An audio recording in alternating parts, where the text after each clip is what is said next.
For the Republican view on the shutdown, we're joined now by Representative Mike Herodopoulos of Florida. Congressman, welcome back to the NewsHour. Great to be here. So as you just heard, Democrats are not giving in on their demands to reverse the Medicaid cuts, to extend those Affordable Care Act tax credits. They say people's health costs will go up if you don't take those steps. Why oppose that?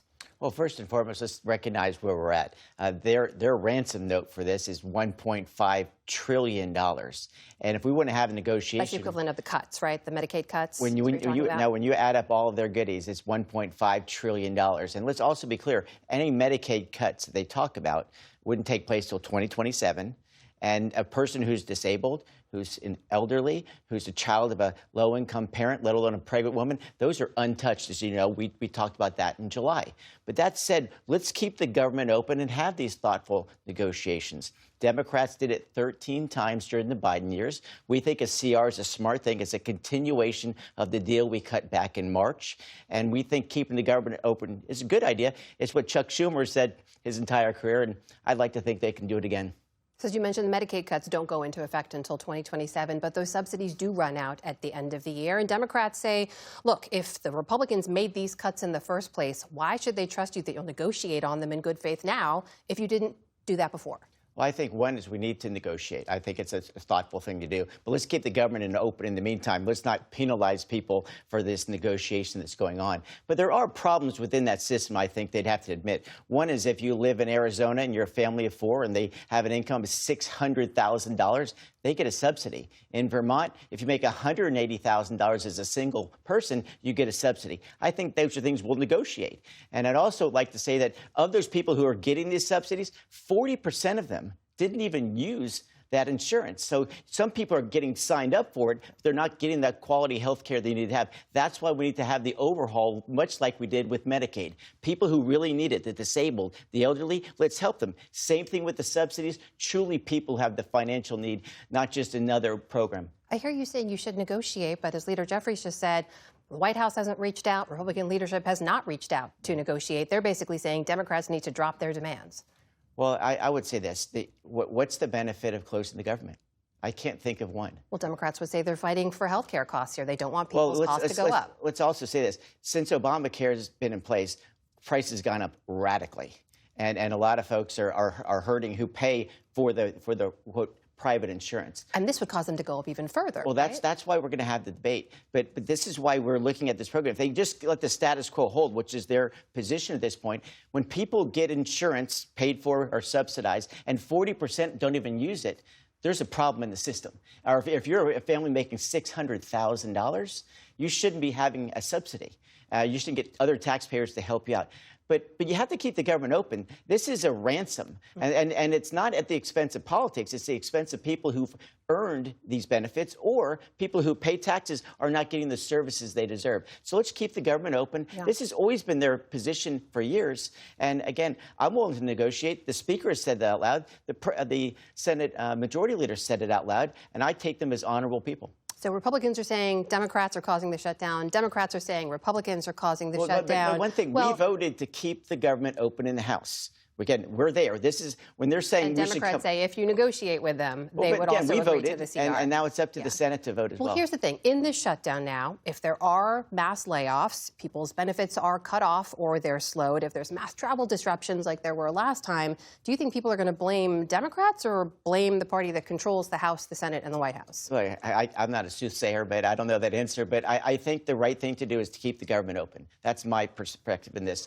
And when you talk about how the system works, what I think is silly as a new member of Congress is that all these people are being furloughed. I don't know if they'll be let go permanently or not, but probably just be furloughed. They're literally not working. But as you know, when the government does get back open, they're actually going to get paid for not working. It's so silly. It's helped me Washington. It's the reason I came to this place to try to reform it and why you and I have constructive conversations. We need to move past the hyper-partisanship, keep the government open. And you know what? In 7 weeks, if we can't work out a deal, the Democrats will probably have a stronger hand.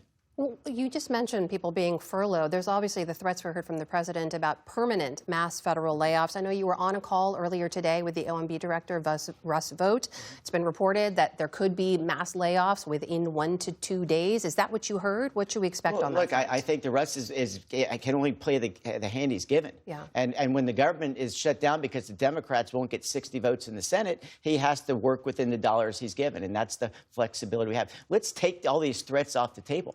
But the president is making those threats. So what did Russ Vought say about those layoffs? The threat, in my opinion, is if you don't get $1.5 trillion in spending back into the government's budget, we're going to close it down. And this is the same group a couple months ago told me that the bill from July would cause massive deficits. They want to add another $1.5 trillion to that deficit. I don't buy their logic. So what about those layoffs? What was the message you got from Russ Vought on this? Well, they are looking at all options right now. We're all optimistic. Remember last night, the good news is 3 Democrats saw the wisdom of keeping the government open.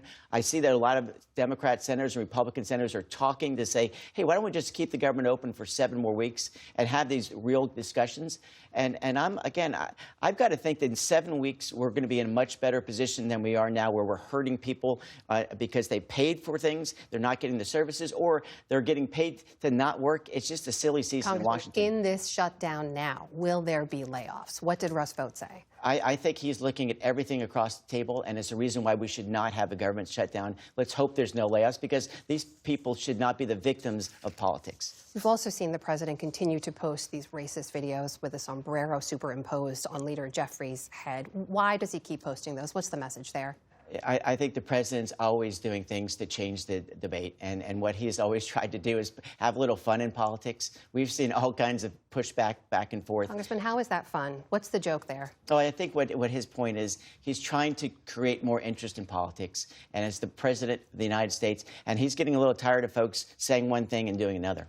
But how is that helping the debate? How is that helping to keep the government open or negotiate, as you continue to say needs to happen now? Well, I think these negotiations are going to be productive, and it's up to the senators now to work out some type of either deal or agreement that 7 weeks from now we'll have this massive debate on health care, and I'm optimistic that we can get this done.